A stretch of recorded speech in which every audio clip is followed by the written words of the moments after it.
It seems to be common these days for these events. We have 45 people signed up for this intimate event and a handful here, and we know what happens. They all go look at the recorded version later and wish they could answer. 47 signed up and wish they could ask questions, and they miss out. So we'll get started. I'm sure some will come on as we get going.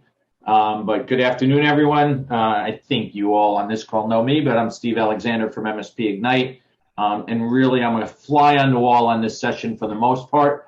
I will be able to stay on most of this one at least, so that's good. But we are joined with our friends from SaaS Alerts again, Jim Lippy, the CEO, and a real treat to have Chip Buck, one of the founders and the CTO of SaaS Alerts, on with us. So Chip, welcome. I know Jim has plans for you. I just don't know what they are. So hopefully you know what they are. Steve. Yeah, I'm sure he'll point and shoot at some point. But for those that were not on the call, Jim Lippy's been in the industry for quite a while. He doesn't look it, but he's older than he looks. He's the CEO of Thrive Networks, which was a Boston-based MSP that experienced exponential growth during his tenure. And in 2006, was purchased by Staples. It was really the first major MSP acquisition in the industry. And it's what led him to then become president of Independence IT, where he and I met, and helped make them one of the fastest growing cloud desktop companies in the world. They were acquired by CloudJumper.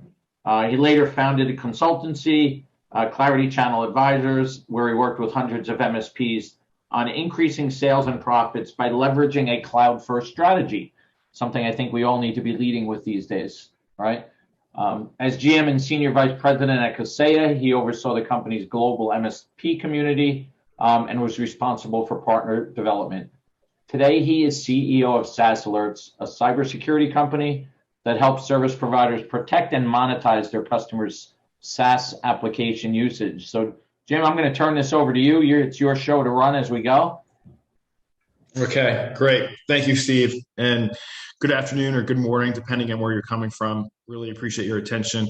So this is the second session that we've done with MSP-Ignite. So we did one the last week of February, and the idea was that the information we presented in that session would then dovetail into trials, and then ultimately for this session, some interaction about what you're seeing and how we can help you interpret data.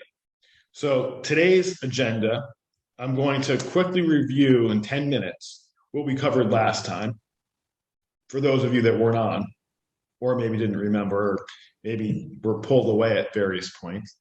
And then we're also going to show a security update.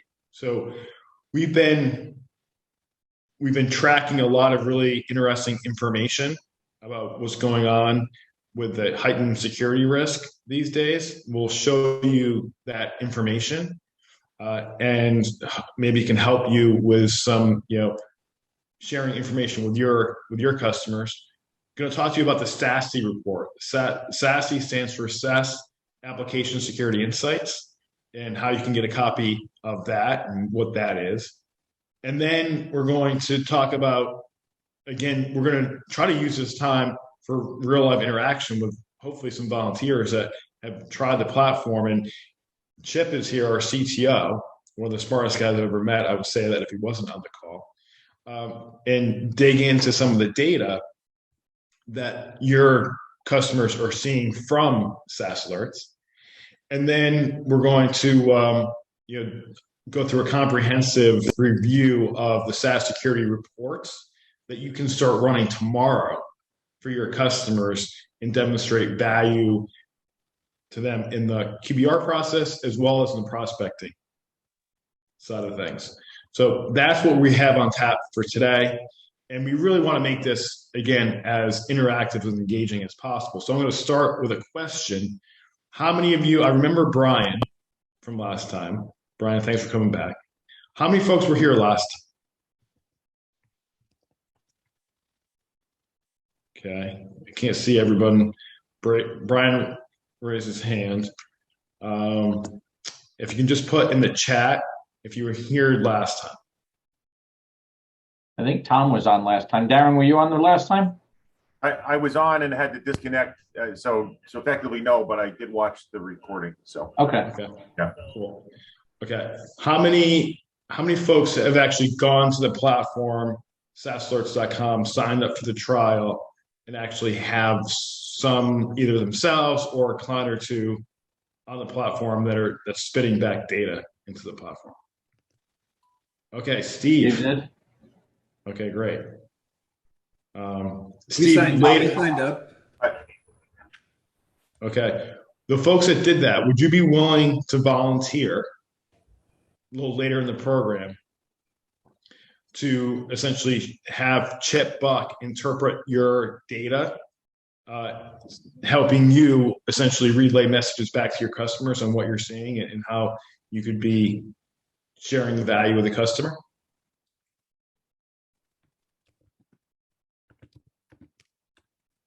Come on. All you got to do is nod your head up and down. It's easy. Steve, Tom. We're not going to put anyone on the spot. Literally, Chip does all the work. We just need to get your permission. I'm not sure if mine came through before, but so we had already been signed up through Solutions Granted. I did sign up for an account, but I don't know that we really, what our path forward is going to be, if we'll stick with Solutions Granted or do it ourselves. So. Okay. Can we see our clients from Solutions Granted in our own tenant? What's your partner name? What's your company name? Acarte, A-C-A-R-T-E. Okay. Chip can run that right now and see what you have in there. For those that don't know, what Tom is referring to is SaaSalerts signed an agreement with Solutions Granted, which is a SOC as a service provider. And they actually use our software in their solution in terms of the SaaS security monitoring piece, right? So they're leveraging our software specifically for the SaaS security monitoring. So if someone wants a full-blown SOC as a service leveraging our software, they can go ahead and do that through Solutions Granted. We're software only, right? So if you want just to buy the software from us at 50 cents per user per month and do everything yourself, then that is an option as well. And obviously that's direct through us. So with that, I'm going to get started, and hopefully, we have some folks that will volunteer and we can do a real live, what we call a log review for you. So everybody can benefit from seeing the data from the platform itself. So I'm going to go ahead and share my screen. And this is a quick review of what we went through last time. So we talked about SaaS security monitoring in the last session in the context of the Microsoft 365 price increase. So how many of you right now are reaching out to your customers and talking about the 365 price increase? Okay. Talk to me about what type of messaging you have for them.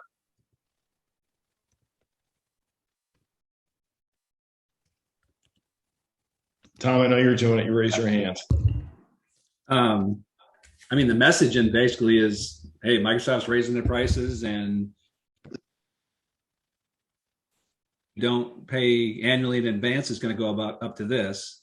What I've struggled with, and I don't really, I really liked the way it worked before. We bought our licenses and they went right into our contracts and Autotask, and the billing was every month, and it was really easy. Right. Now, I would love to continue that month-to-month billing, but I'm hesitant to take on the liability of those annual contracts. Probably most of my clients, I probably would do it. There may be a few that I wouldn't. So I haven't changed anything, on the NCE contracts yet, except for a couple small ones that I said, yeah, annual in advance, and they paid for it. So I would like to know what other people are doing, because I like the way the books look a lot more consistent when you've got that, monthly bill in there versus, $50,000 extra in 1 month. It kind of right. Yeah, exactly. Tom, thanks so much for sharing that. Anyone else want to share with us how they're talking to their customers about the Microsoft price increase, quote unquote NCE? Yeah, I just posted a sample of kind of the quote we sent out. We took a different approach and basically made the March 1st deadline for everything. And basically said, hey, moving forward, if you want to stay on your existing licensing, which most clients didn't have business premium yet, we're only selling it to you monthly. So basically, we're not doing any annual agreements unless you're going on the recommended licensing we want you on. So then in the quote, it was like, here's your old licensing as is with the 20% increase going, monthly, just leaving it alone. Here's the licensing we recommend you get on with an annual commit and some legacy pricing we can lock in, right, for the next year. And we had 38 out of 40 clients that we sent this to upgrade to the business premium, which was awesome. Okay. So huge win for us. And I think the reason we were able to get it pushed through, I mean, yeah, there's a little snake oil in there, right? The client could be like, hey, why can't I just do annual on my existing licensing? Well, then it's like, okay, you're going to buy that direct, right? We're not going to be involved at all. But really, why weren't we doing this sooner? Well, in the past, we were also quoting the labor that it took to set up Azure AD and Intune and everything else that goes along with taking advantage of that extra licensing, which created a larger roadblock to get people on it because they're looking at the monthly increase and all this labor and they're like, oh, I don't want to do this right now. Now what we've done is we've kind of baby stepped in that direction where it's like, let's just get everyone on the licensing right now. We'll take advantage of this opportunity, this challenge, turn it into opportunity for us. And then now we're going to be going back with labor quotes to actually get them set up, making full use of the license, right? Yep. So smart approach. Yeah, we weren't originally doing that. Originally, I was like, oh, this is so much busy work. I'm not going to bother with any of that. And then as I was working on it, I was like, you know what? I'm really missing an opportunity here if I don't do this now. So I just forced myself to put the extra work in to get it done. No question about it. And that's exactly the way we see it too, on multiple fronts, by the way. What we're recommending MSPs push from a licensing standpoint is, in fact, business premium. We think it's the best value. You get the P1 license there, and ultimately it gives every average small business, the functionality they need. And also allows us to, with the P1 license, really provide a ton of value on the SaaS security monitoring side. And we feel that this is an opportunity to actually take margin back that we've lost over the years on Exchange, first on-prem, then SPLA, then 365, and move it and take advantage of it and make this a net gain for the MSP community. And ultimately, your 30 out of 40 demonstrates that customers generally are a lot more receptive to these price increases and these programs than we think about in our heads, than we anticipate, right? Like lots of times I talk to MSPs and they're caught up in their own paradigm about how they think customers are going to react to various changes.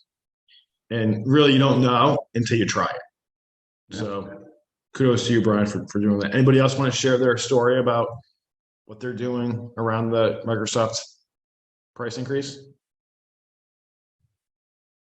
And we're moving a lot of people to premium, which again, I agree, that's probably the best bet. And but we're not pushing people. I have a couple situations where I'm not comfortable with the annual situation. So, we're just, we're some people and we're not even mentioning it basically for a variety of reasons, but yeah, totally understandable.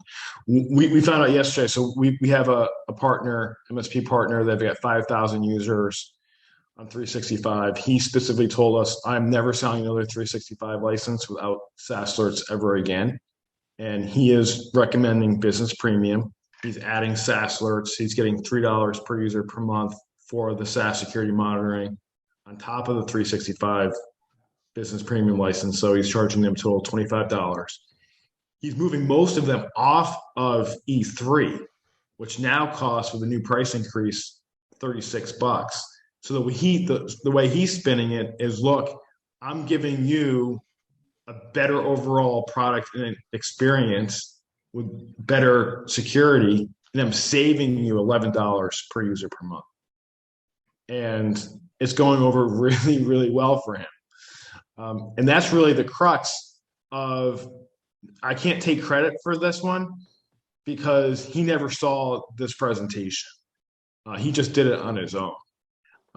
But it's really the crux behind this Microsoft 365 price increase presentation. I'm just going to review really quick because I did it the last week in February for this group.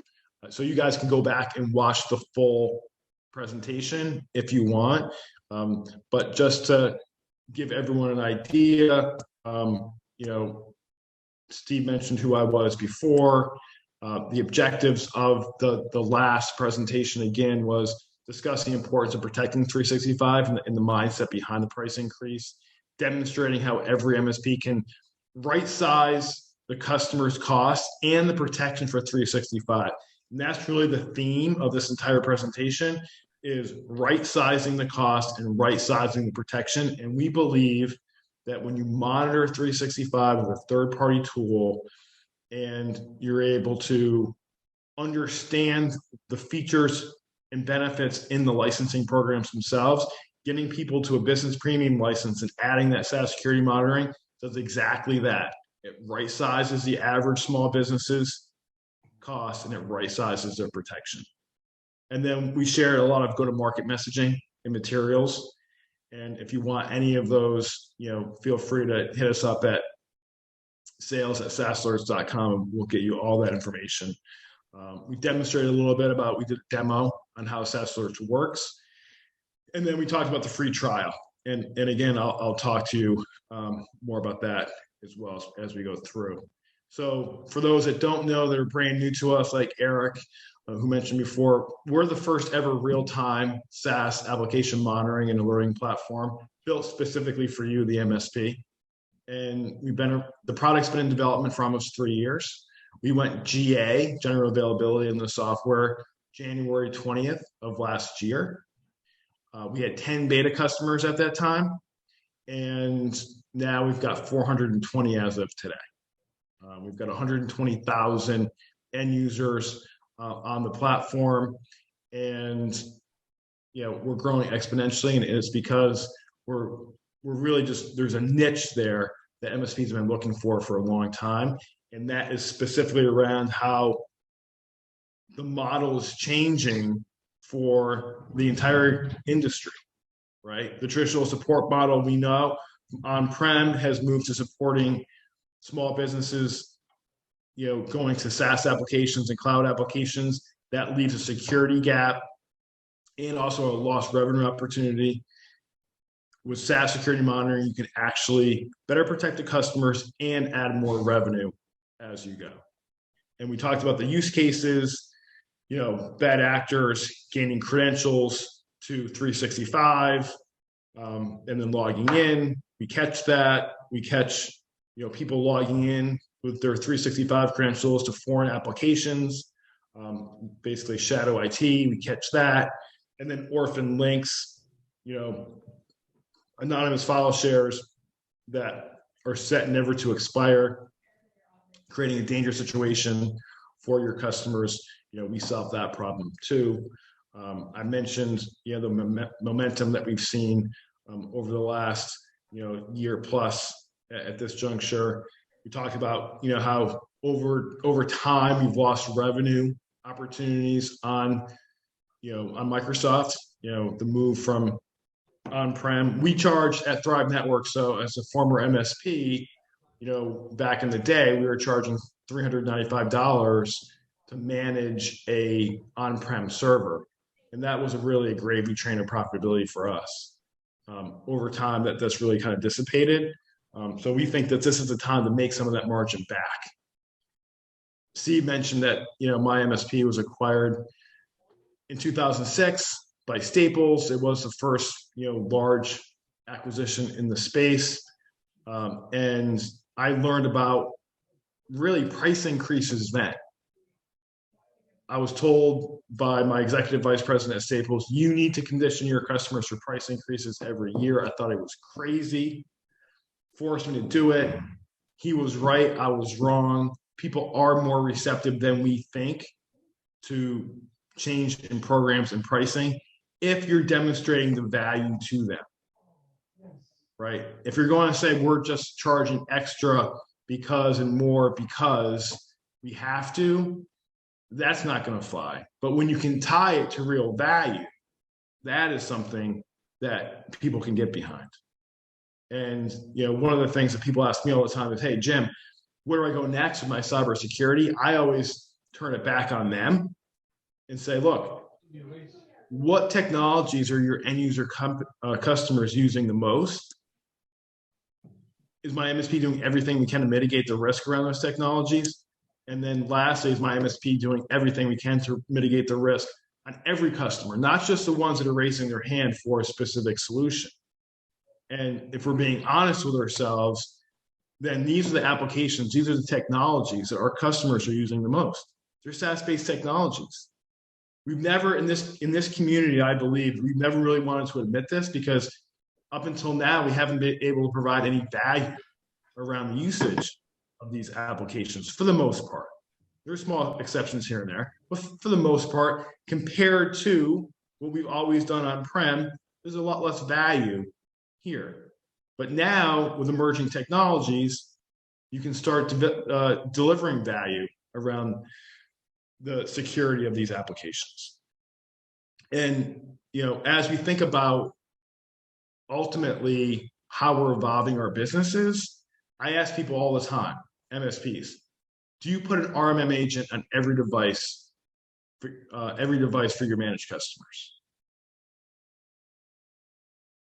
Who wants to be brave and say, hey, Steve Alexander, you still there? Yeah, I'm here, Jim. Okay. You had an MSP for a long time and sold it. Yeah. So did you put RMM on all or most of the devices that you managed for your customers back in the day? Every single device, yes. Okay. Why'd you do it? It's the only way we'd have visibility into the system and be able to support the client. Exactly. Precisely. So the next question is, why are we not thinking about applications like 365 the same way as we do devices? We believe SaaS security monitoring, because everyone uses SaaS, will be as pervasive as RMM or antivirus in the next 2 to 3 years. Because ultimately, we need to start following the user, not just the device. Because users can log in to an application from any device. If you're on vacation, you need to go to the business center to log into 365. Guess what? They don't have an RMM agent on that. Your MSP doesn't. So following the user is really the only way to have true visibility around what they're doing every single day, all the time. So we talked a lot about that and how now this price increase is the catalyst. If we believe everything we just talked about, then it's the catalyst for delivering the value to the customer, making sure they know the importance of protecting 365 and the value that MSP-U can now provide securing these applications. And again, right-sizing the protection and right-sizing the cost based on their specific business needs. Look, there's people out there selling E3s and E5s to 10-person businesses, 20-person businesses, 50-person businesses. It's a lot of money. And when you look at the features, for the most part, there's exceptions to every rule, but for the most part, they don't need all of that. And you're just putting more money in Microsoft's pocket, not your own. So then we talked about go-to-market strategy. We come up with some very generic plans. The Microsoft Security Plan, the Microsoft Security Plus plan. You don't see anything on here about SaaS alerts. This just highlights the the fact that 365 is a widely used application. It needs to be protected by a third-party monitoring tool, just like we do devices. This is what we're going to start monitoring for you, and this is what the plan includes.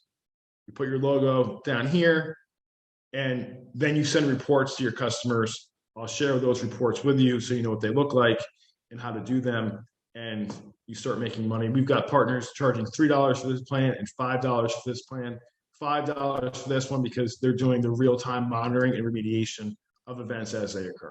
That's the only difference. Then we went through some of the reports. I'll show you in a little bit.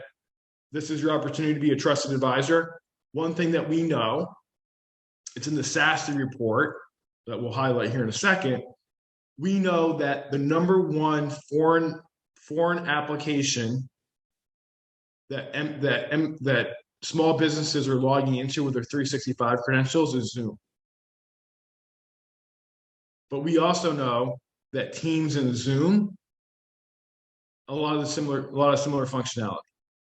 So if you want to help offset the price increase for a small business on this Microsoft increase, then basically if they've got Zoom, help them eliminate some of those Zoom licenses.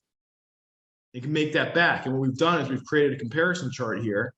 So you can see, you can show, again, those SaaS alerts to be found anywhere here. This is just comparing Teams to Zoom. So you can actually show to the customer, hey, look, this is redundant functionality that you're paying for. Let's help you, reduce your costs. And then, I'm going to share with you the calculator for those that didn't see it. And these are all free sales docs that we're willing to give you if you want them. Just email us at sales@saasalerts.com. And then we talked about the free trial, and we went through the objectives. So that was a synopsis of the first session we did the last week in February. Now that we're here, a lot's happened since then. Okay, if you're watching the news, you know that there's a conflict going on right now in Ukraine.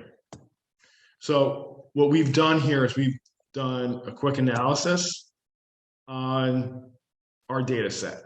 What's our data set? It's 420 MSPs, representing 2,100 small business customers, users, 2 folks, all the way up to 1,800. So with the median, by the way, being right around 50, which is a sweet spot for most MSPs. 120,000 users. We're processing about 5 million. It's actually 5 million events per week, about 1 million events per day. And all of this data is SMB in SaaS applications. So what we did was we looked at the last few weeks and we said, how is this conflict affecting the number of attacks on these small businesses, these 2,100 small businesses? And we can see that, they've risen, they've come back down a little bit, but we've seen a spike, and that spike has been relatively consistent up until this past week when they dropped back down. But on 2,100 businesses, you're seeing just over 3,500 attacks a day. So we said, okay, that's interesting. We know based on the SaaS report that Russia is trying to log into a lot of small business accounts. And by the way, when we talk about this, we're not indicating that these are state-sponsored attacks. Okay, these are criminal enterprises that act like real companies that are coming out of Russia. Okay, they're ransomware as a service companies. They're bad actors that feel more empowered based on what's going on, and they feel empowered, to elevate their attacks on the West. Okay, so then we looked at, okay, what we know other countries that are doing this. So let's layer in China. So this is China's chart in green, Russia in red. So I don't know what this tells you. We're just sharing information, but these patterns are extremely close. Do you want to share your screen out? Are you trying to show us something? Oh, yeah, I'm sorry. That's all right. I thought I was sharing the screen. Thank you for mentioning that.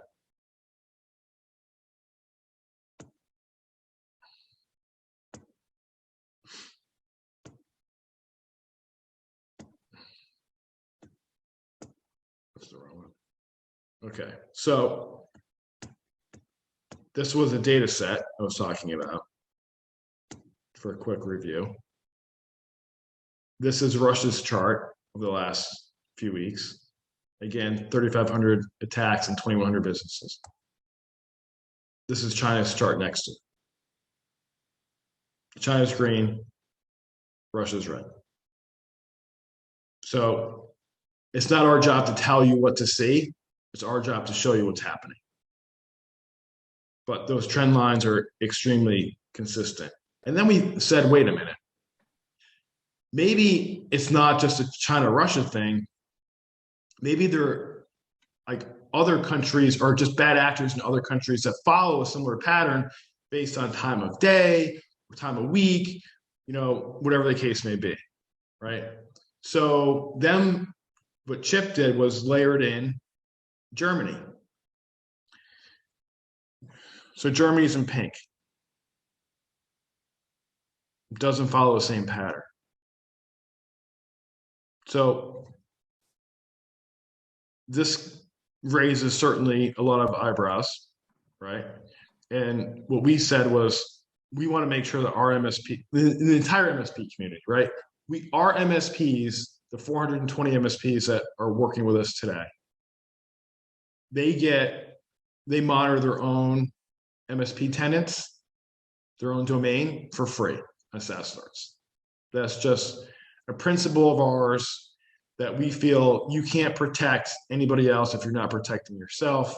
So you're able to monitor your own 365 if you use IT Glue, and if you use Ninja, you can monitor those applications for free. We're adding other MSP tools as well. So ConnectWise, Automate will be on here soon, and we'll go down the line. Okay. And again, all the MSP tools are free, including your 365 instance. There's zero obligation, by the way. If you want to take us up on an offer, even if you don't anticipate being a partner of ours, if you want to try us out, free until June 30th. Now, just your own tenants, right? Like you can't put customers on this, but if you want to monitor your 365, if you have IT Glue or Ninja, you want to start trying this, just go to SaaSSource.com, sign up for a trial, put the promo code MSP free 90 in, and we will give you that free trial until June 30th for your own stuff. Okay. And we're happy to do that. So that brings us to next, the SaaS report. Okay. So the SaaS report stands for SaaS Application Security Insights. Okay. And it's a report that we release. We released it in June, and now we're just releasing it for this year, for all of 2021. Okay, so the SaaS, I have it here somewhere. Okay, so the SaaS report is a culmination of all the data that we've collected anonymously and aggregated it.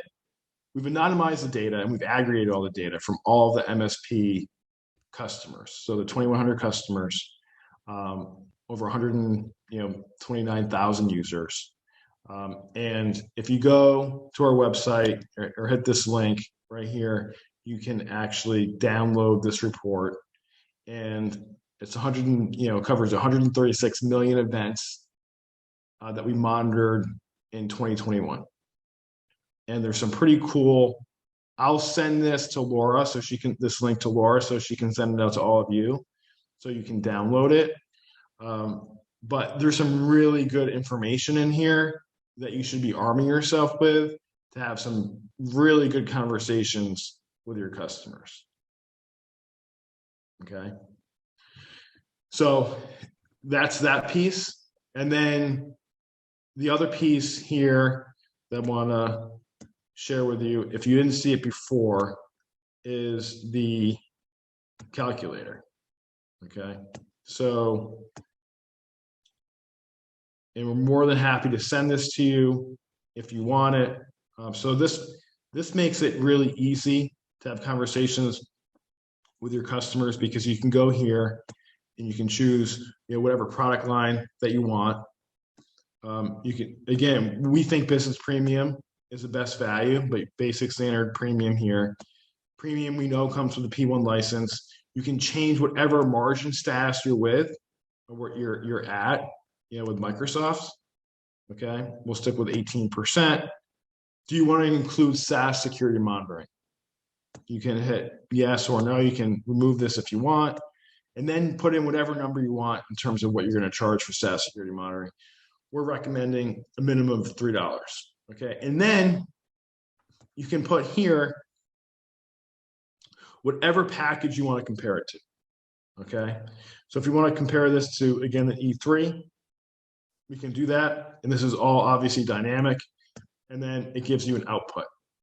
Okay, and you can see this is our comparison package here, and I can move this over and get it real close and say, okay, my custom package with SaaS security monitoring on here is $25.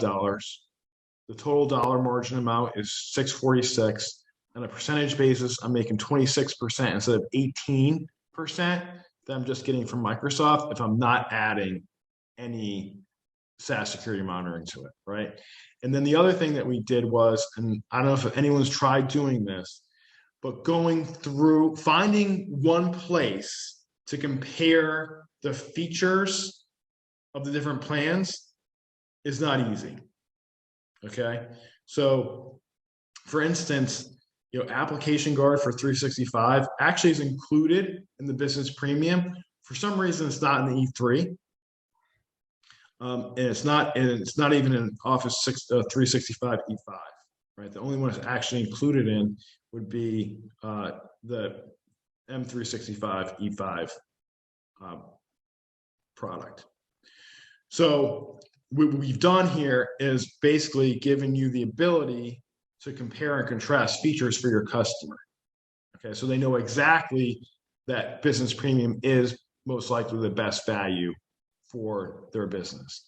The only other thing I want to bring to your attention here is, look, Microsoft Defender for Cloud Apps. You can see here, it's not included in business premium. It's not included in E3. It's not included in any of them until you get to E5, which costs $57 per user per month. Okay, Microsoft thinks there's value to it. They bundle it into their most expensive. And by the way, Microsoft Defender for Cloud Apps, what used to be CAS, is actually a pretty good product, but it's not meant or built for MSPs. It's a single tenant product. And some of the stuff in there you already do with other tools. So the last thing you want to do is get into a single tenant product that will ultimately cannibalize some of the other things that you do. But you can deliver the core functionality of what you need for your customers with SaaS alerts, SaaS security monitoring from SaaS alerts, and check this box in many ways for your customer and say, hey, look, we're going to give you the right protection, the right cost, and we're saving you significant dollars along the way based on other areas or other packages from Microsoft. I've got a quick question. Yeah, please. Is there any advantage with your product to add a P2 license for the client? Does that give you any extra visibility or capabilities? Chip, you there? Yeah. So the big jump in visibility and capabilities from free Azure AD to P1. I don't see a lot of benefit jumping up to the P2. And What we get with the P1 is more granular information about the actor and target. So we can get an alert in sort of a generic form that we know, this, that, or the other thing happened. But with the P1, we get better information about who the actor was. And I'll give you a real world, for instance, is policy management changes. With Free Azure AD, we can create an event that tells us that a user was promoted to a global reader, let's say. But it's not going to tell us which global admin did that unless we have a premium license on it. Does that make sense? Yeah, it's that sort of granularity that we get when we bump up to the P1. And then I guess another follow-up question is, we have end users that don't have a need for Office desktop apps, right? And in those cases, especially if there's a fair amount of them, we'll look at the F3 license, which, comes with the P1. Is there anything that the F3 license doesn't come with compared to the business premium, that you're concerned about security-wise?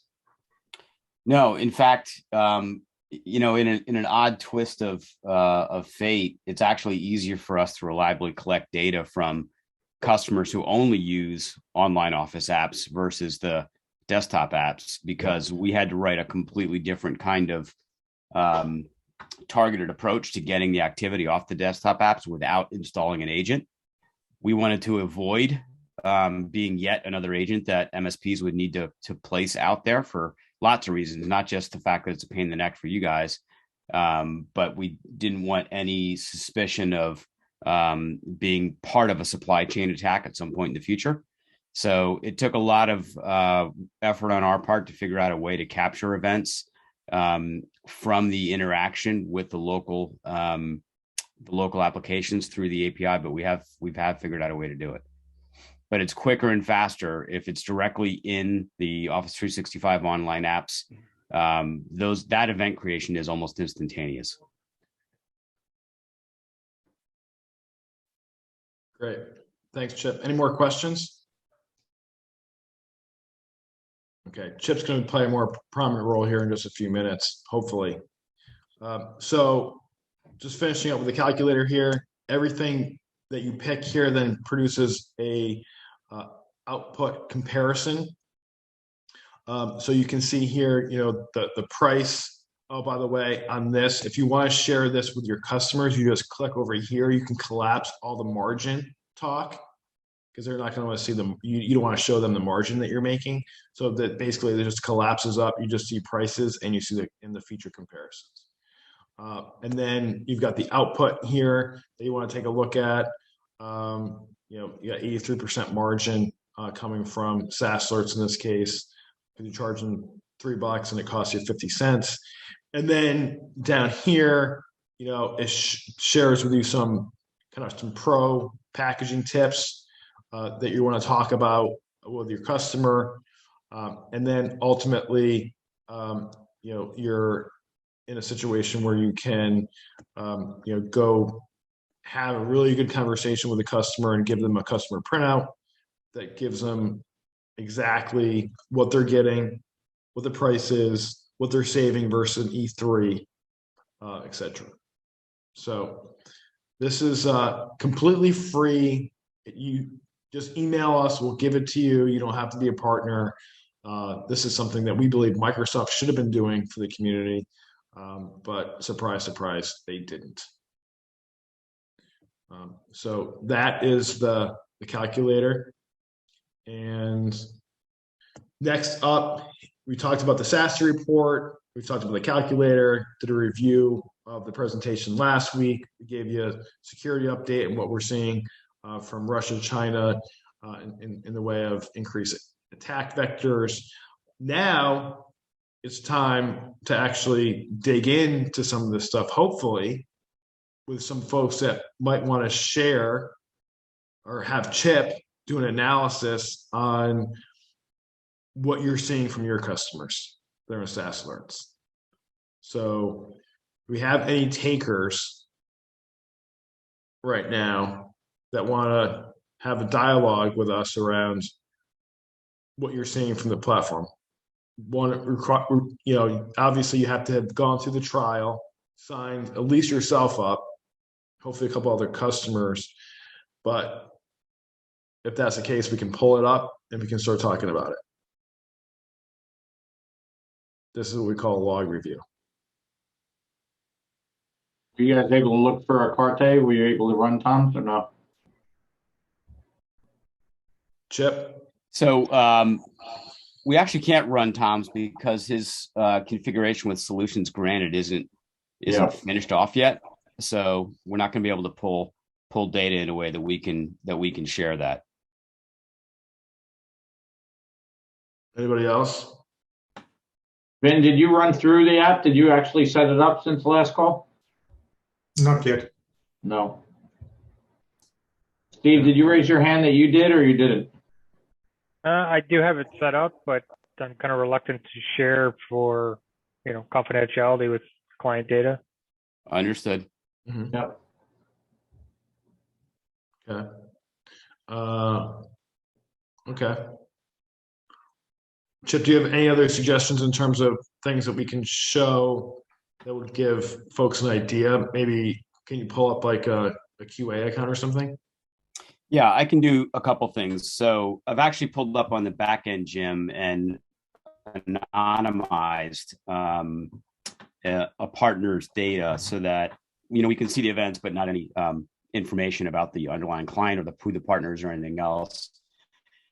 That represents about a 3,000 seat partner, 3,000 end user accounts, and of course we can also go into our UI itself and just have a look at what that's like. So I'm not sure which is the best of those approaches to start with. I think it depends upon how many folks in the call have already had a demo and have seen the SaaS Alerts product, the user interface at one time or another. So we did a demo last time that everyone on this call was on last time, but there we go.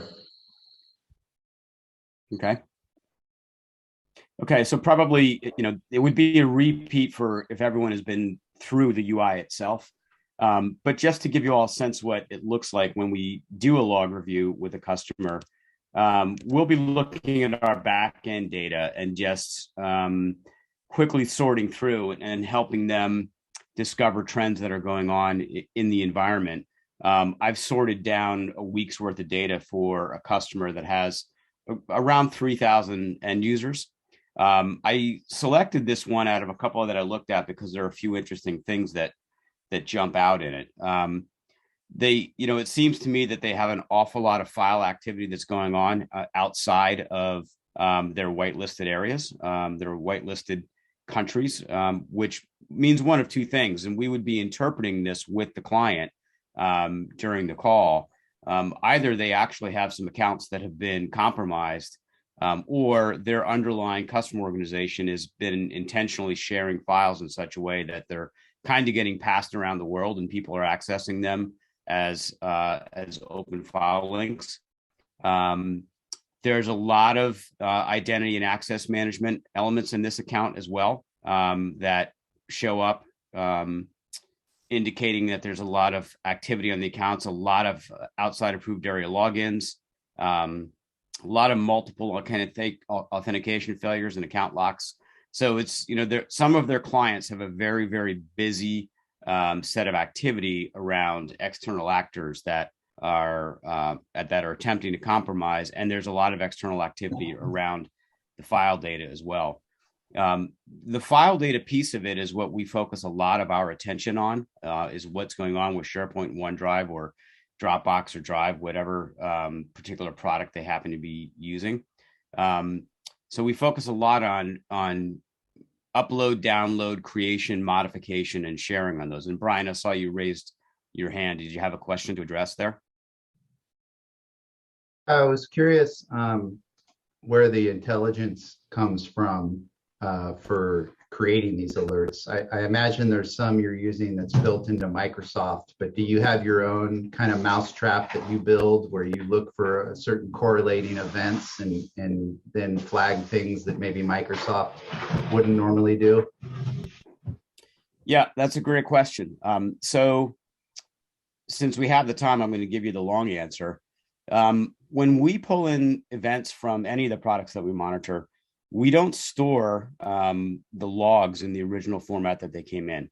We enrich that data and we correlate it both within the product itself and external to the product. So in other words, you may have an event in Microsoft 365 that you can cross correlate with an event in Salesforce because the customer is using both products, and we can interpret some things, we can tell some things about what that user is doing or what the value of that event is by looking at both products.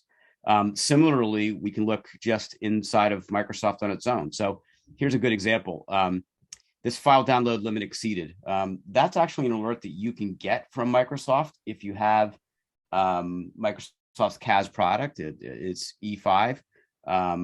Partners can set this up with a premium license as well. Partners with a free Azure AD can't get that kind of alert. They don't get activity triggers, but you can get those from SaaS alerts because we correlate the data internally. So every time a user is downloading a file, we're setting a counter based on that user that gets reset every 3 hours. And once it hits over a tripwire, it would generate an alert. Similarly with, I'll see if I can find one here. That is another correlation. Multiple authentication failures and multiple account locks. Both of those are also internally correlated.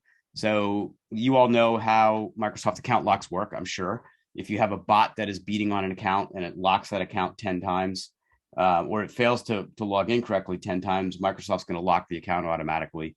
Then they're going to unlock it again in 15 minutes. And then the whole cycle repeats itself. So Microsoft would just let that cycle repeat itself really forever and no one would ever notice it. What we do with that is when we see 3 of those happen within a 60-minute period, then we know that we have an account that's under particularly high pressure from a scrutiny standpoint. We create that as an alert so that the administrative team, the MSP, can take some action if necessary. If the account already has MFA on it, if the account's well protected with a secure password, it's probably not a lot to worry about. On the other hand, if the account doesn't have MFA on it, you can be guaranteed that within a relatively short period of time, that account is going to get compromised through a dictionary style attack because it's being pushed so aggressively. So we just take a different view of the world than the products do natively. And obviously Salesforce and Slack and G Suite all behave differently than Microsoft, but we unify the experience across all of them so that they all have a similar approach to how they treat those correlated events. Does that answer your question, Brian? Yeah, definitely. I have a large client right now that's using a product called Dark Trace that is definitely more enterprise focused, not as turnkey as this. But they're pulling in additional kind of information similar to what you're talking about. I mean, really what we have is a situation where we've traditionally had desktop, client database server relationships, on a network that you can essentially monitor behavior on your network, right? And now we've taken these resources that were normally internal, they're out in the cloud, they're being used out in the cloud. And we've been focusing a lot on identity, which is great because that's the low-hanging fruit, right? Let's get that identity layer secured. Yep. But what's really monitoring what's happening inside the cloud app, right? With the behavior, what's going on in the app past the identity layer that we might be concerned about, right? And that's a gap that was brought up earlier by Jim that I agree is something we're going to be seeing a need to close more and more in the coming years, where it's like, hey, we've got identity lockdown, but what's going on inside these apps that's concerning, right? It could even be a disgruntled employee that you're wanting to catch something, So I definitely like the direction you're going, because I feel like it's an area that I'm starting to wonder, how are we going to have better eyes on for our clients, and you either don't take on that responsibility, or it's like you just tell the client, hey, I'm not responsible for anything in your Salesforce environment. And then they question, okay, well, who is going to be responsible, and go find someone else that will do it for them. Or you got to kind of pony up and say, okay, you're using Salesforce now. Let's figure out ways to secure this data and make sure nothing malicious is going on, Exactly. Exactly, Yep. Brian. The last thing you want as an MSP is anyone else trying to gain a foothold into your customer base, right? Like the whole idea is for you to get as much market share as possible within that, or wallet share within that account, right? And you bring up something that not a lot of people talk about, but is very real. And I'll tell you how real it is. 3 weeks ago, we were at an event, MSP event, and a partner came up to us and said, thank you. You just made me look like a hero. We said, what are you talking about? He said, our team just got an alert using SaaS alerts that an internal employee was downloading excessive amounts of information from OneDrive. So we thought it was a critical alert. So we contacted the point of contact at the customer and said, hey, just want to let you know, Eric is, downloading excessive amounts of information. He's going over a threshold on OneDrive. Is this cool with you? And they said, no, it's not cool enough. We had no idea. And what is going on? So they shared the files and everything. Turns out that guy was planning on leaving the organization, and they fired him on the spot. So that is a real life example that literally just happened. It happens a lot more than people think. And a question for you, Brian, was that a Frenchie you just had up in your lap? Yes. Yeah. I could tell by the ears. I could just see the ears. My wife and I, we have a Frenchie too, and the coloring looked very similar. So yeah. You can see those ears a miles away. I have a question based on what you just said. If they're not using OneDrive, if they were just attempting to download mailbox data, right? Is there a way that could be monitored, or no? I'm guessing no, but I just curious.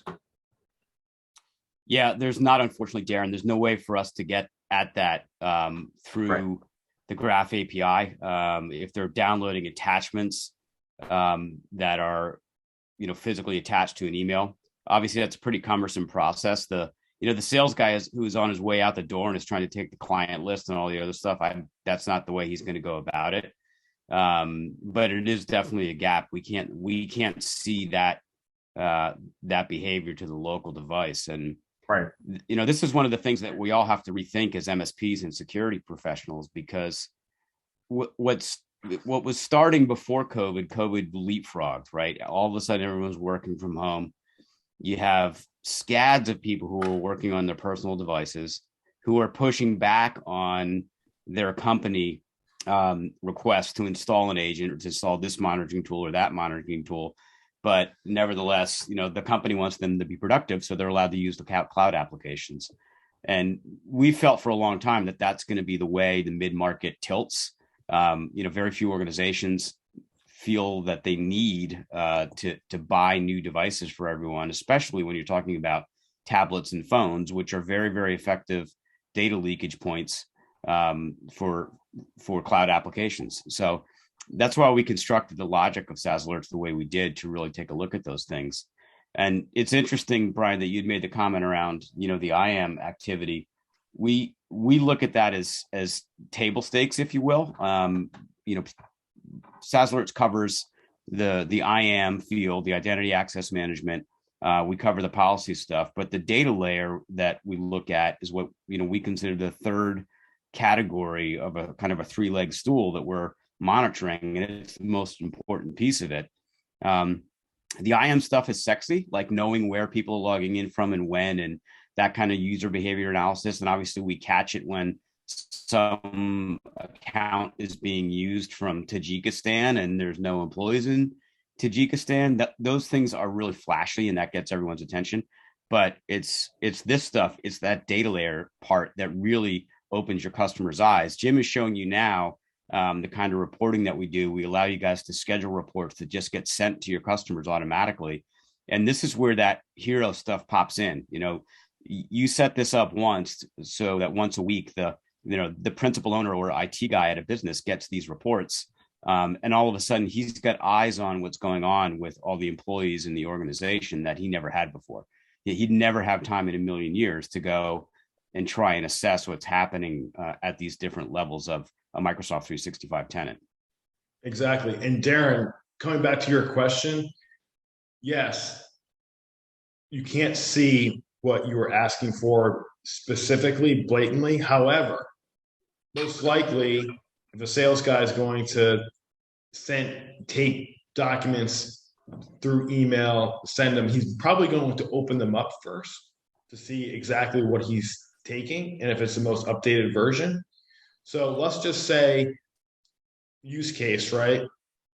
A company finds out, one of your customers finds out 3 months down the road that a sales guy left and he's now at a quasi competitor. You found this out through LinkedIn, or they found out through LinkedIn.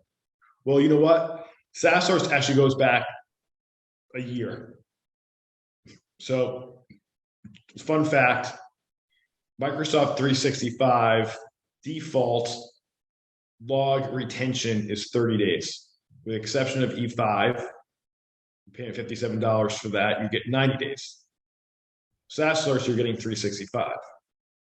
So you can go back 3 months, 4 months, 6 months, whatever, and say, okay, let's look to see what this guy was actually doing this time period. And this is me to protect the guilty, right? So this is basically what I've been doing, today and yesterday and, basically throughout the last month. Okay. These are the documents that I've been opening up, where I've been opening them from, and what applications I was using to do it. So there is ultimately a roundabout way, even if they're doing it through email, to see what they're up to. Now that's a nice, having that kind of log that you have up there is pretty good. I like that. Darren, we do pick up the other really common, employee harnessing information, and that is they're emailing it to an alternate email address. They're sending it from the corporate email to their local, to their Gmail or their Yahoo, whatever they use. And we do pick that up on the local side. So if they have a synchronized file directory of OneDrive, which lots of people do, and they're sending using local Outlook to some other client, we capture all of that, and the attachment name, the full recipient list, the whole 9 yards. So, if they're farming that data, we are capturing those events. Okay. These are all really great questions. So I have a question that it's regarding an alternative product that we're using that I'm looking to get away from. I think that this does everything and a lot more from, and I hate to mention it, but I'll mention it, but what Rocket Cyber, we have Rocket Cyber set up using, for monitoring this 365 stuff, but I'm guessing this will do everything that does and a lot more, basically, right? Yes. Okay. There's only so much I can say. I don't need you to say anything else. That's fine. I just, make sure that it's going to cover everything that does. And I think from looking at it, it seems like it gives us a lot more information. So look, when it comes to 365, it blows it away. There's other things I know Rocket Cyber does on the local device side. No, I'm talking about just for this specific. Yeah, that's what we have it using it for now. Yeah. Right. And that's why, I think it's what Tom was talking about, solutions granted, their SOC as a service. They were basically able to do exactly what Rocket Cyber is able to do prior to doing a deal with us. But they felt that the 365 piece was so important that they needed to basically create a more comprehensive offering around it. That's why they signed the deal with us to be able to pull all that in. Now, Rocket Cyber is a Kaseya company. They don't believe in OEMing technology, so that's why they'll never do that deal with us. But that's the reality of the situation. I've got a couple questions. And I think I'm trying to remind myself, you may have answered this on the last call, but porting to like a SIM for someone that might want to keep more than a year or might want to have aggregation of these alerts somewhere else. Is that something you're planning on supporting at some point in time? So we already support webhooks, Brian. So you can subscribe to webhooks for your customer, or any of the customers that you bring on. You can subscribe to a webhook feed, and the default there is actually just going to get every single event for all of your customers kind of streaming out to you in a webhook. And obviously, you can do anything you want with it at that point. You can drop it into service now. You can pile it into a spreadsheet. You can suck it into a SIM. However you choose to use that data flow, you can do it as you choose. And you can also access the data through specific API endpoints if you want to take it in chunks rather than, if you want to take it in bytes rather than a river, you can do that as well. Okay. And then as far as your reporting goes, it looks like you do support scheduled reports where on a per client basis, I could specify like an email address, right, that reports go to. Yeah. We use Cloud Radial, which is a client portal that has a compliance section where we can set up folders that actually each folder has its own like unique email address. So we're big on trying to send like, monthly antivirus reports, monthly anything reports we can do really to help build the value and also act as kind of a quasi SIM, right? Because I mean, these PDF reports, I imagine if we're generating the right reports, we could store data past a year, right? It would just be in a report form. Oh, sure. If you print the data, you'll be way past it's eternal at that point. Yeah. Right. So that's kind of what I'm seeing for the most of our clients is, if we, we'll probably do that report method. The other thing I love too, is it kind of adds to the whole transparency goal that we're trying to reach with our clients where we they need to be held accountable alongside us for things that are happening on their network, right? It can't just be all on us. And the more we can share with them and bring to light about, what's going on, the less there is of this feeling that, iTech's got that for us. We don't have to worry about it at all. It's like, no, you're part of this journey with us, right? We're your consultant. We're not like, the person protecting you, right? We're helping you figure out how to protect yourself. You know what I mean? Okay, so I like that a lot. And another thing that came up, as we were talking, and you kind of pointed out on the data side, I've got Blackpoint Cyber, which has their Office 365 plugin, which is basically a white label of SureWeb's Office Protect. Yep. But I question, like, I feel protected there, but I have a feeling they're not necessarily looking as deep as maybe SaaS alerts might go, right? Because they're using it primarily for threat hunting, right? Correct. And so, there's going to be probably added benefit to even running those side by side, right? I want my SOC to be able to see things and be able to react quick and be there to help us as needed. But at the same time, if they aren't looking at like the data layer and for critical items that might be happening there, right? That's kind of where we get this extra protection. Exactly. Now, I'm guessing based on conversations we've had with a lot of MSPs that you're probably using Blackpoint on maybe 15 to 25% of your customers. That's the other case, right? It's like, I can't really have them do the Office Protect SureWeb part unless they're also doing the other expensive part. So are they across all of our clients? No, right? Right. So yeah.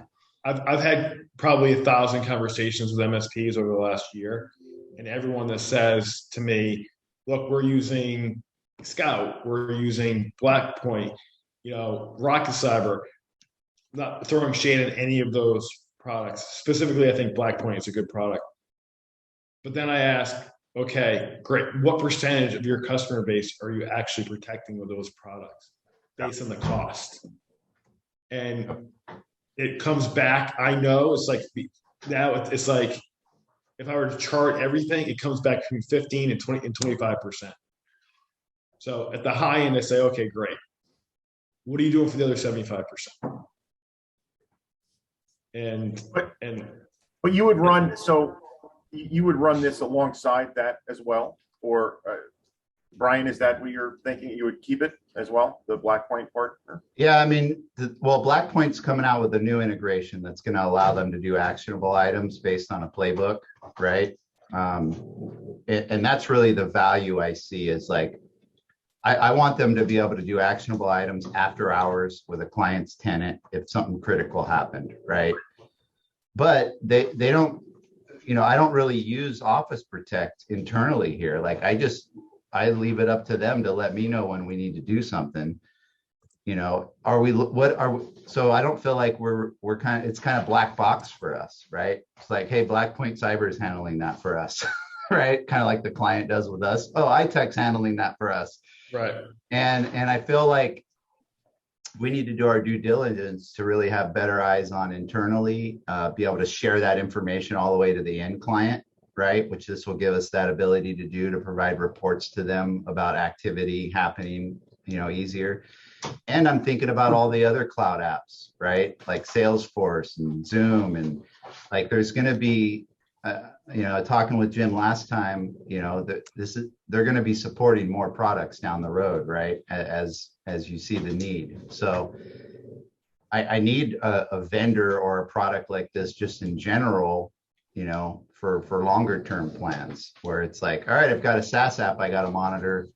If it's widely used enough, maybe SaaS alerts will support it, right? Right. Like a great example of that is Slack, by the way. There's a ton of small businesses out there that use Slack, and you're probably now seeing, since they've been bought by Salesforce, they're doing commercials, and their functionality is getting pretty cool. Along with that increased functionality comes a lot of increased security concerns. But most MSPs don't even track whether or not people are using Slack because they don't think anything of it. The reality is that people are passing a lot of information and documentation through Slack at this point, which needs to be monitored. And that for those MSPs that recognize that and can point that out to the customer, you're at a significant advantage at that point. You are telling them something that nobody else is. And in a market, in an industry where everyone looks so similar, right? And I don't care if you're a 10-person MSP or a 100-person MSP, that 10-person MSP can make themselves look like just like that 100-person MSP. I'm speaking from experience, right? And so to be able to come in with real thought leadership and say, hey, look, this is what we can do. Is the other guy doing this? Have they even talked about this? Most of the time, the answer is going to be no. That puts you in a very good spot. Hey, Jim, I don't know if you noticed, but Tom's had his electronic hand up for a bit, trying to be polite, but he has something to say. I didn't notice. Sorry, Tom. Go ahead. That's okay. I almost forgot about it. Kind of going back a little ways to when you were looking at the logs and you said, the standard Azure wasn't going to give you all the data that like P1 or P2 would. So most of our clients are business standard. It's a work in progress to try to get them to upgrade, but I do have pretty much one P1 license on every account. That was something that we did way back when they implemented the security defaults, so we could I forget exactly why, but so we could use either our choice of authenticator or text messages. So it seems like with that one license there that everybody probably gets the same logs. Is that true? That is true. So that's, this one comes up a lot. Nearly every MSP that I've talked to takes that same approach. They put a P1 license on a global admin, typically their global admin account that they use for administering the tenant. And that gives everybody the same reporting across the board. I always make the following disclaimer. We've been told that Microsoft doesn't like that. and that if they were to come and audit you guys, that you would be, you would be liable, and then you'd have to hang the hook on your customers for truing up a P1 license across every account in the tenant. I don't know how they're going to make that one stick if they ever try, actually. I mean, if you think about it logically, they have the ability within their systems already to make that determination and to limit the functionality, just like they do with Office, right? You can have an unlicensed user that doesn't in fact, you should have an unlicensed M365 global admin, right? You guys don't hang an Office license on it and charge that to your customer. They certainly could do that with their premium licensing, but they don't. So, what I've been telling clients is exactly what you just said. It's like Microsoft allows it right now, but it's technically against their licensing agreement. And I'll tell you how they're going to enforce it. It's going to be the next frontier, right? This latest one was the price change and commitment changes, right? It's through licensing groups. So they have what they support now, and you could set up is a licensing group, and it's treated like a group. You create a new user. If you want them to have a certain license, you add them to a group, right? And then only people in that group get access to that license. And that's how they're going to enforce it in the future. So for now, it works. And I feel like, maybe we're not following their license agreement, but we're giving our clients better security, right?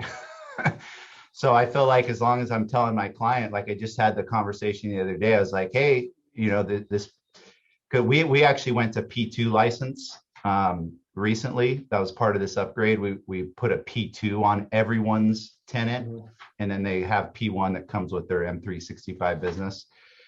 But I told them, I was like, hey, we're going to eventually want P2 across everyone. Now, that's because we're getting heavier into the identity side of things with Microsoft Defender for Identity, and we're going to be doing a lot of Azure SSO stuff. So there's some of the things we like in the P2. But yeah, I guess that's the situation right now, is just don't put yourself into a corner where you're going to have a tough discussion with the client later when it comes time to require that they license everyone. You know what I mean? Yep. That's exactly what we tell our partners as well, Brian. And educated guess, look, it took them 10 years to come out with a price increase on 365. Yeah. They're going to be pretty happy with the results they're getting right now from this massive price hike. It'll probably be a little while before they come after now people for the P1 stuff. So you can probably get away with it for a while. That's just an educated guess. They could prove me wrong tomorrow, but that's what I'm guessing. So you might as well save people money in the meantime. I'd add one other comment to that, Jim, following up on Tom's question, and that is, we started developing SaaS alerts in 2019, and we were well into 2021 before we upgraded any of our development tenants to a P1. We built the product for people who are using Business Basic and Business Standard. We knew we would get some more when we started adding some more tenants, and we got a few more details about it, as I discussed earlier. But you're going to get dramatically better security monitoring for a standard of Business Basic using SaaS alerts than if you're not. That's literally what we originally built the product for. SaaS alerts started off with 25, IOCs, indicators of compromise that we tracked across all of the products in the exact same way. And we're now at over 130. I think it's approaching 150 IOCs that we're tracking. And a lot of that is an additional depth in the Microsoft universe. So there's a lot of value even for a Business Basic, Business Standard without a P1. I've got another question that came up, quick one. Do you integrate at the partner level, or are we doing individual integrations with each one of our clients, like from an onboarding perspective? Yeah, that's a great question. You are doing individual integrations with each client, and you can we recommend that you establish the connection, go through the OAuth sequence with a global admin account that does not have licensing. And we actually recommend that you turn that global admin account off from a login perspective, unless you're using it for other elements, because it doesn't need to remain there. You're providing authorization for the tenant. You cannot use a master CSP account, because what that does is it installs the same enterprise app token across all of your customers. And then the way the alerts come in, they get spread across all the customer units in the back end in the database, because they all have the exact same identity token. So it's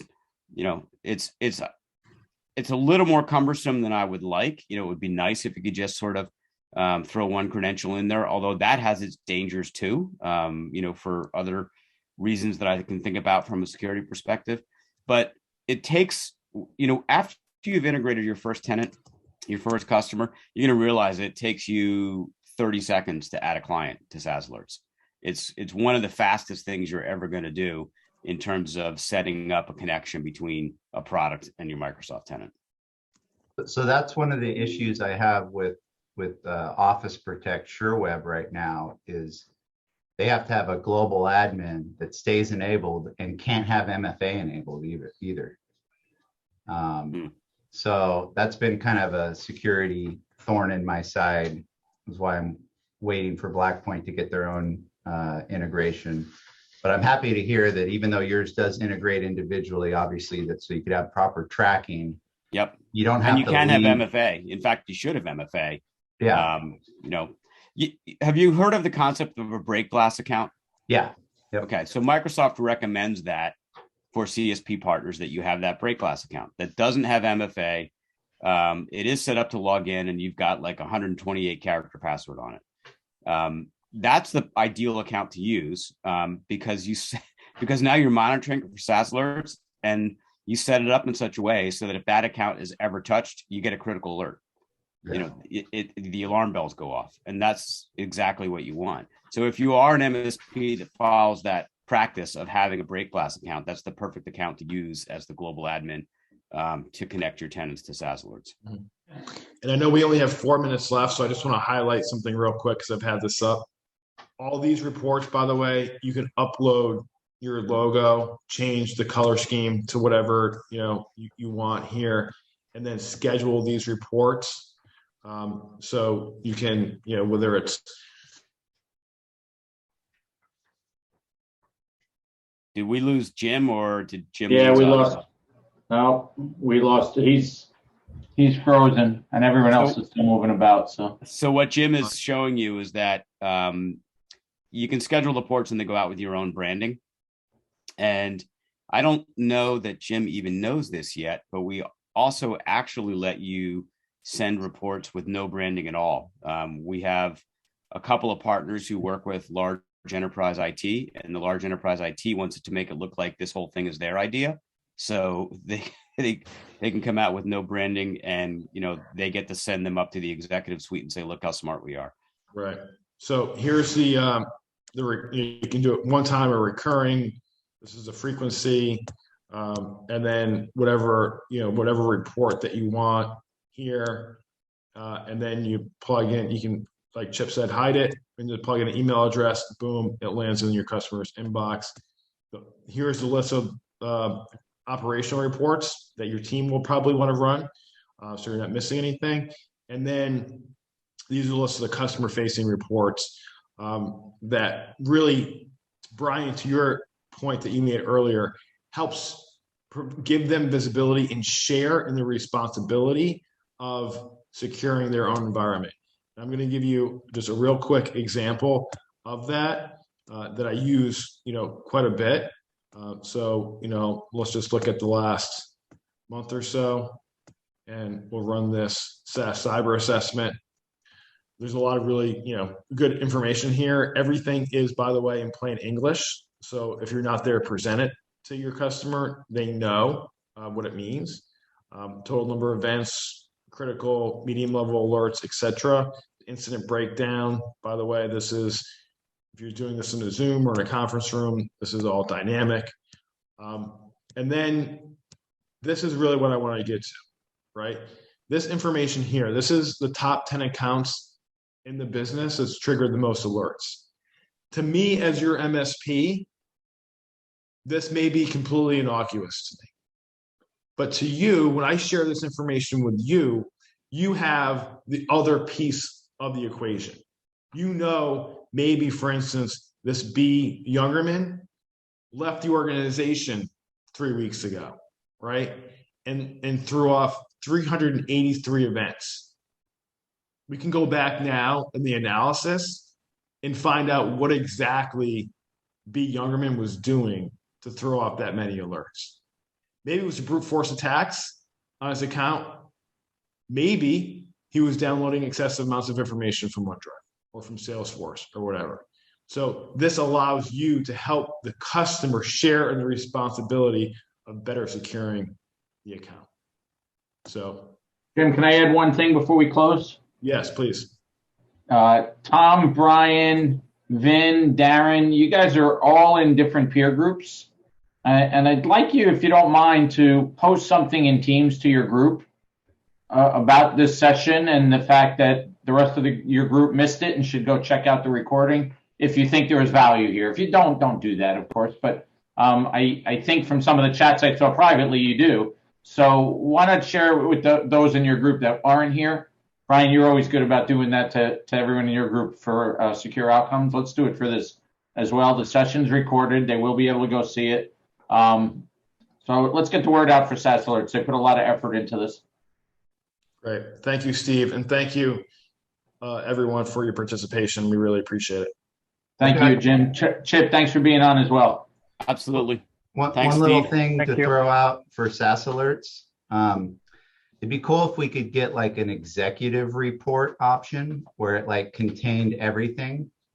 Because I was just looking through your reports and I'm thinking, oh, if I have 60 clients and I want to set up them to be able to get all of these reports, I got to go through and schedule individually each one of those per client, right? Versus pick like an executive report that contains everything. Does that make sense? Executive meaning intended for your eyes only, or I'm not quite sure. No, he's basically saying consolidating all the reports into a single report, I think. Is that what you're saying? Yeah. Basically, like, here's everything that happened over the past month for SaaS Alerts to be worried about, right?